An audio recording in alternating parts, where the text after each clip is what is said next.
14 नवंबर 1995 रात के 11:30 बज रहे थे। चीन के बीजिंग में स्थित yuan Ming yuan bus terminus से रूट नंबर 375 की एक बस निकलती है। यह रात की आखिरी बस है और यह जियांगशान जा रही है।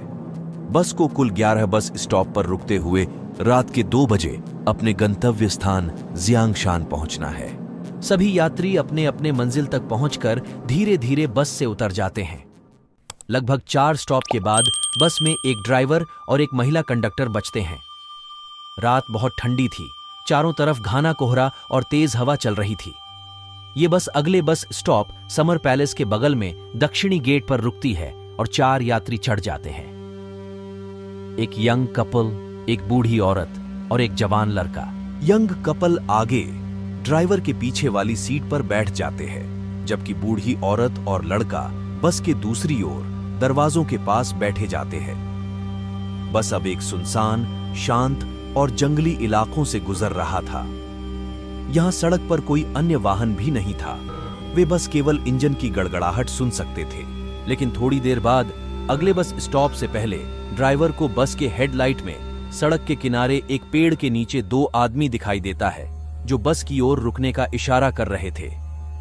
ड्राइवर आदमी के पास जाकर बस को रोकते हैं, लेकिन वहां 3 आदमी होते हैं। वहां 2 आदमी थे जो अपने बीच में एक तीसरे आदमी को कंधे से पकड़कर सहारा दे रहे थे। बीच वाला आदमी बेहोश लग रहा था और उसका सिर झुका हुआ था, इसलिए कोई उसका चेहरा नहीं देख पाता है। तीनों ने पुराने किंग राजवंश के पारंपरिक चीनी ड्रेस पहने हुए थे और उनके चेहरे बेहद पीले थे। वे तीनों बस में सबसे पीछे वाले सीट पर बैठ जाते हैं। उनका रहन सहन और हाव भाव बिल्कुल अजीब था। वे सामान्य लोगों से बिल्कुल अलग थे। उन्हें देखकर बस में सवार अन्य यात्री डर जाते हैं और घबराकर बस से नीचे उतरने लगते हैं। महिला कंडक्टर यह कहकर सभी को शांत करने की कोशिश करती है कि डरो मत, वे सिर्फ आसपास के क्षेत्र में एक कॉस्ट्यूम ड्रामा की शूटिंग करने वाले अभिनेता हो सकते हैं। हो सकता है कि वे काम के बाद नशे में हो गए हों और कपड़े बदलना भूल गए हों। सबको शांत कराने के बाद महिला कंडक्टर अपनी सीट पर चली जाती है, लेकिन वो बूढ़ी औरत घूम घूम कर उन 3 अजनबियों को देखती रहती है जो बस के पीछे बैठे थे। एक भयानक सन्नाटा था। किसी भी यात्री ने एक शब्द भी नहीं कहा। वे बस बाहर हवा की सीटी सुन सकते थे। 3-4 स्टॉप के बाद यंग कपल बस से उतर जाते हैं और बस चलने लगता है। बस ड्राइवर और महिला कंडक्टर बातें कर रहे थे और हंस रहे थे, लेकिन तभी पीछे से चिल्लाने की आवाज आती है। महिला कंडक्टर दौड़कर पीछे आती है और वह देखती है वो बूढ़ी औरत उस जवान लड़के पर चिल्ला रही है और हंगामा कर रही है। वो बता रही थी कि उसने उसका पर्स चुरा लिया है। वह लड़का भी खड़ा होकर उससे बहस करने लगता है, लेकिन वो बूढ़ी औरत उसका कॉलर पकड़ लेती है और मांग करती है कि ड्राइवर उन्हें अगले स्टॉप पर छोड़ दे ताकि वह उसे पुलिस स्टेशन ले जा सके। ड्राइवर बस को रोक देते हैं।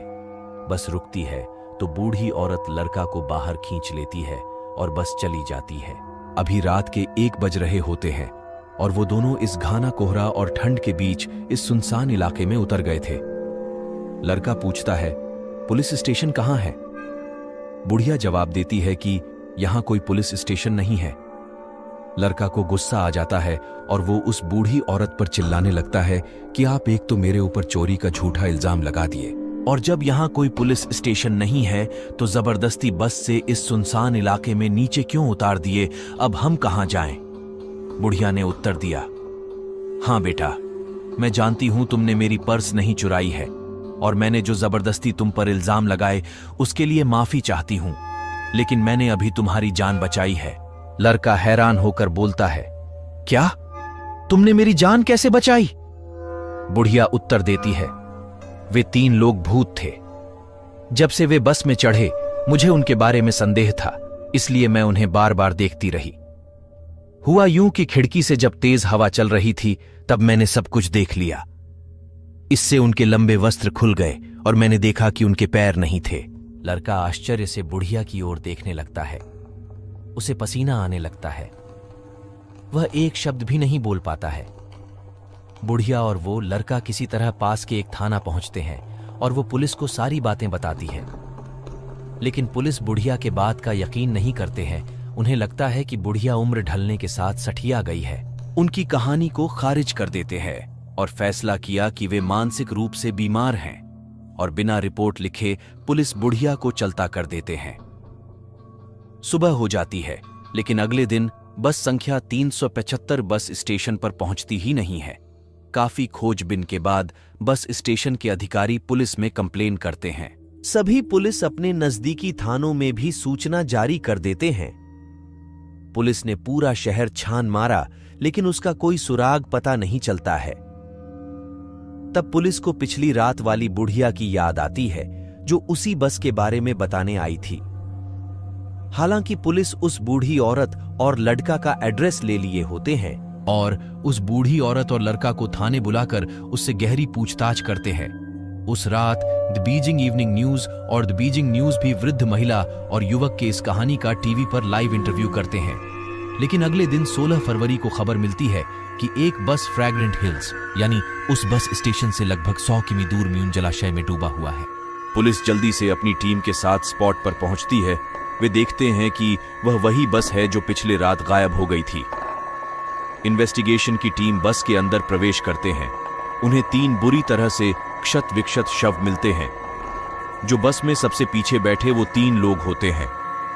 ये लाशें इतनी सड़ी गली होती हैं जैसे इसकी मौत के काफी दिन हो चुके हैं, जबकि ड्राइवर और महिला कंडक्टर का लाश सामान्य था।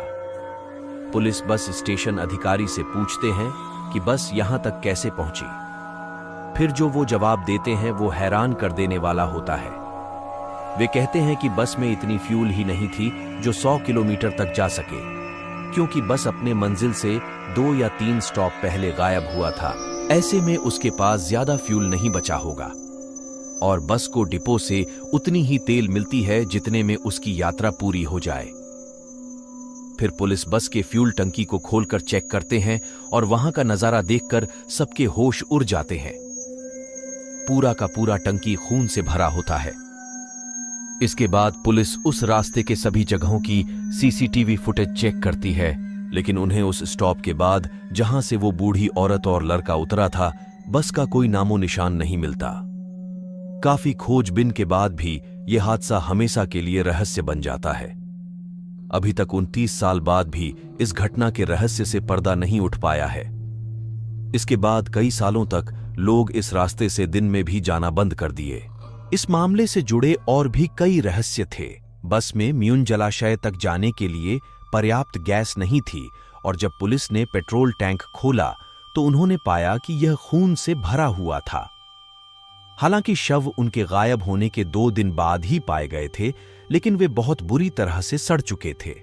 शव परीक्षण से पुष्टि हुई कि शवों के साथ जानबूझकर कोई हस्तक्षेप नहीं किया गया था। वे इतनी जल्दी कैसे विघटित हो सकते हैं? पुलिस ने म्यून जलाशय की ओर जाने वाले प्रत्येक प्रवेश द्वार पर सभी सुरक्षा कैमरा टेपों का कड़ाई से निरीक्षण किया, लेकिन उनमें से किसी में भी बस नहीं देखी गई। वास्तव में उन्हें कुछ भी सामान्य से हटकर नहीं मिला। बिना देखे बस वहां कैसे पहुंच सकती थी? आज तक यह एक अनसुलझा रहस्य बना हुआ है। दोस्तों, आपको ये कहानी कैसी लगी? हमें कमेंट करके जरूर बताएं। हम मिलेंगे अगले वीडियो में, तब तक के लिए धन्यवाद।